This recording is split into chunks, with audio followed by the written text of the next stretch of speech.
So good afternoon from Lachen. তো আমরা আজকে চুংথাং থেকে এত কষ্ট করে চলে এসেছি লাচেনে। তো জাস্ট একটু ভিউটা দেখো, ছোট্ট কিউট দেখে একটা লাচেন গ্রামটা জাস্ট দেখো তোমরা। এই হচ্ছে আমাদের লাচেন পুরো গ্রামটা। ওকে, এটা হচ্ছে আপার সাইডটা রয়েছে, এটা আমাদের হোমস্টে। এদিকে পুরপুর লাইন দিয়ে সব কটা হোমস্টে রয়েছে। ওকে, তো এটা একটা ছোট্ট কিউট হোমস্টে লাগছে, আমার মনে হচ্ছে পুরোটা কাঠের। ওয়েদার ওপরে খুব একটু অতটা ভালো নেই, বাট আমার এইটা খুব সুন্দর লাগছে, ছোট্ট কিউট দেখে একটা পুরো গ্রামটা। ওই যে রাস্তাটা যাচ্ছে তোমরা দেখতে পাচ্ছ, মনে নাই দেখতে পাচ্ছ, ওই যে রাস্তাটা যাচ্ছে, এই রাস্তাটা দিয়ে আমরা কালকে গুরুডংবার যাব। ওকে, তো আমরা চলে এসেছি, লাগেজ আনলোড করে ফেলেছি।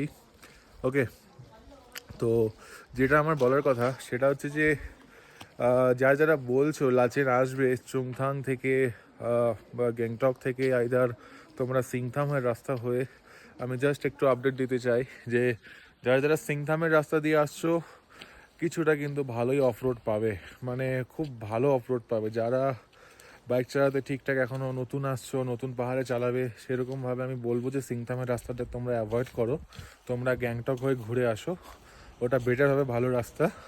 ওকে, বাট আমরা সিংথাম দিয়ে এসেছি বলে তোমাদেরকে আমি বলছি সিংথামের রাস্তা খুবই খুবই খারাপ, খুব বাজে সিচুয়েশনে রাস্তা রয়েছে।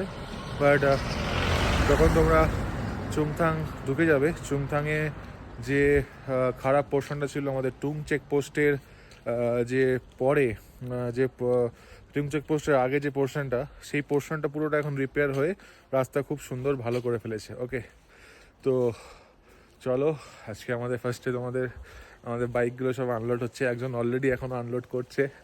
আর হোমস্টেটা দেখায়, এই যে সময় এখান থেকে দেখছে আমাকে, হ্যালো। হ্যাঁ, তো আমার বাইক, এটা আমরা আনলোড করে ফেলেছি।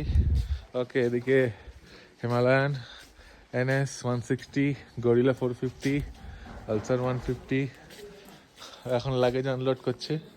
করো করো করো, লাগেজ আনলোড করো। তো চলো হোমস্টেটা দেখাই তোমাদেরকে।